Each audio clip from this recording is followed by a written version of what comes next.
Hello, a warm welcome to you from SGT University. I am Dr. Manpreet Arora, Professor in Faculty of Dental Sciences, and in this video we will be learning about two very important diseases affecting salivary gland, silolithiasis and necrotizing silometaplasia.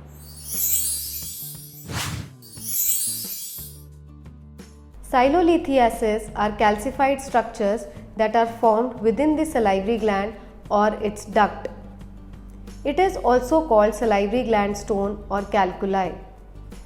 The exact mechanism of a silolith is not clear, but researchers believe that they arise from deposition of calcium salts around a nidus of debris within the ductal lumen. This debris may include inspissated mucin, bacteria, ductal epithelial cells or foreign bodies. The nidus provide a really good environment for attachment and deposition of salivary minerals, which are mostly the calcium salts. These salts are laid down in laminations, resulting in the formation of stone or silolith. The cause of silolith is unclear, but their formation can be promoted by chronic siloadenitis and partial obstruction. Their development is not related to any systemic derangement in calcium and phosphorus metabolism. The structure of silolith is crystalline and mainly composed of calcium phosphate, which accounts for 75%, calcium carbonate forms 12%, soluble salts and organic matter forms 5% and 3% of water. The silolith may be round, ovoid or elongated. It may measure just few millimeters or 2 centimeter or more in diameter. Silolith most often develops within the ductal system. The submandibular gland is the most common site of involvement, and 80 to 90% of siloliths occur in this gland. The parotid is involved in 5 to 15% of cases, and 2 to 5% of the cases occur in the sublingual or minor salivary glands. It is believed that the higher rate of silolith formation in submandibular gland is due to tortuous course of Warthin's duct. Because of thick and high mucin content of the secretion, it adheres to any foreign particles. The dependent position of the submandibular and upward path of the duct makes it more prone to stasis. Many patients with silolithiasis involving a duct of a major salivary gland complains of moderately severe pain, particularly just before, during and after meals, owing to psychic stimulation of salivary flow. Typically, eating will initiate the salivary gland swelling. The stone totally or partially blocks the flow of saliva, causing salivary pooling within the duct and the gland body. Since the glands are encapsulated, there is little space for expansion and enlargement causes pain. If the calculus partially blocks the duct, then the swelling subsides as salivary stimulation is removed. The involved gland is usually enlarged and tender. In some instances, this swelling is diffuse and simulates a cellulitis. Occasionally, the stone presents no remarkable symptoms, and only the evidence may be a firm mass palpable in the duct or the gland. In some cases, large number of individual stones may be found occluding the ductal system. Stone, particularly in the more peripheral portion of the duct, may often be palpated if they are of sufficient size. Stasis of saliva may lead to infection, fibrosis and gland atrophy. Fistulae, a sinus tract or ulceration may occur over the stone in chronic cases.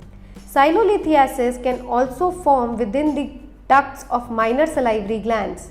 They usually present as solitary, firm, freely removable, small masses or nodules and may or may not be symptomatic.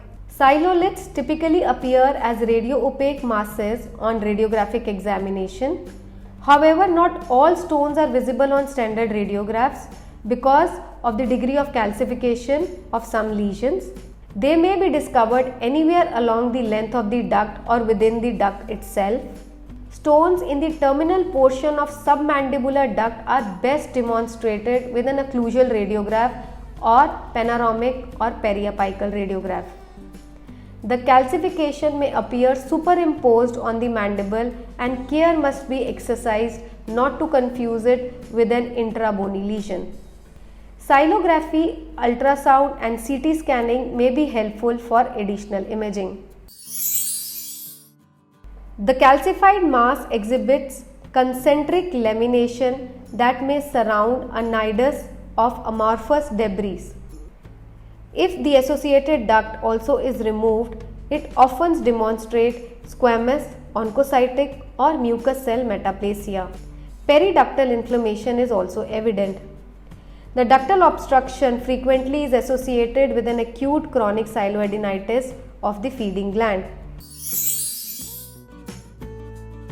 Small silolith of major gland sometimes can be treated conservatively by gentle massage of the gland in an effort to milk the stone towards the duct orifice. Silogogues are the drugs that stimulate salivary flow. Moist heat, increased fluid intake, all can be tried to promote the passage of the stone. Larger silolith usually need to be removed surgically. If significant inflammatory damage has occurred within the gland, then the gland may need to be removed. Minor gland siloliths are best treated by surgical removal, including the associated gland. Shock wave lithotripsy, salivary gland endoscopy and radiologically guided basket retrieval are newer techniques that have been shown to be effective in the removal of silolith from major glands.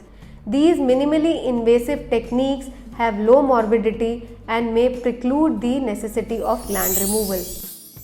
Necrotizing silometaplasia is a very unusual, self-limiting, benign lesion affecting the salivary gland which can easily be confused clinically as well as histopathologically with a malignancy. So the correct diagnosis of this lesion is very important. So let us learn about that in detail. Necrotizing silometaplasia is an uncommon, locally destructive inflammatory condition of the salivary glands. Although the cause is uncertain, most authors believe it is the result of ischemia of salivary tissue that leads to local infarction. The importance of this lesion rests in the fact that it mimics a malignant process both clinically and microscopically. A number of predisposing factors have been suggested, including traumatic injuries, dental injections, ill-fitting dentures, upper respiratory infections, adjacent tumors or some previous surgery. Researchers have suggested that these factors may play a role in compromising the blood supply to the involved gland, resulting in ischemic necrosis. However, many cases occur without any known predisposing factors.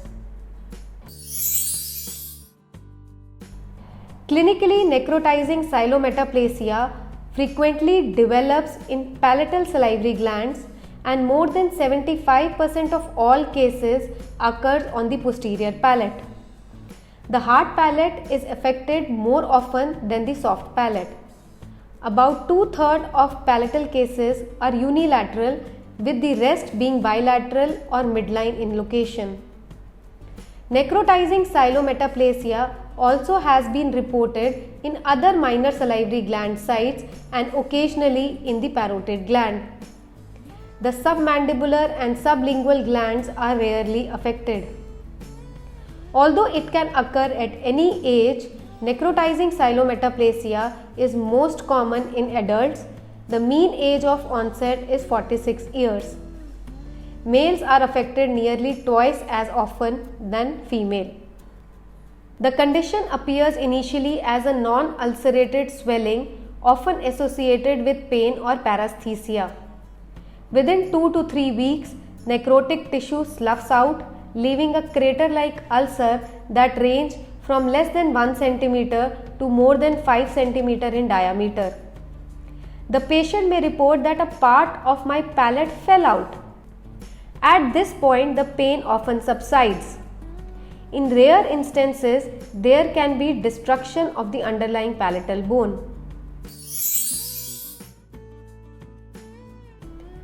The microscopic appearance of necrotizing cylometaplasia is characterized by acinar necrosis in early lesion followed by associated squamous metaplasia of salivary duct.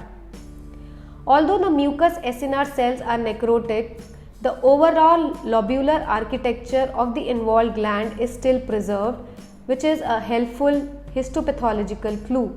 There may be liberation of mucin with an associated inflammatory response.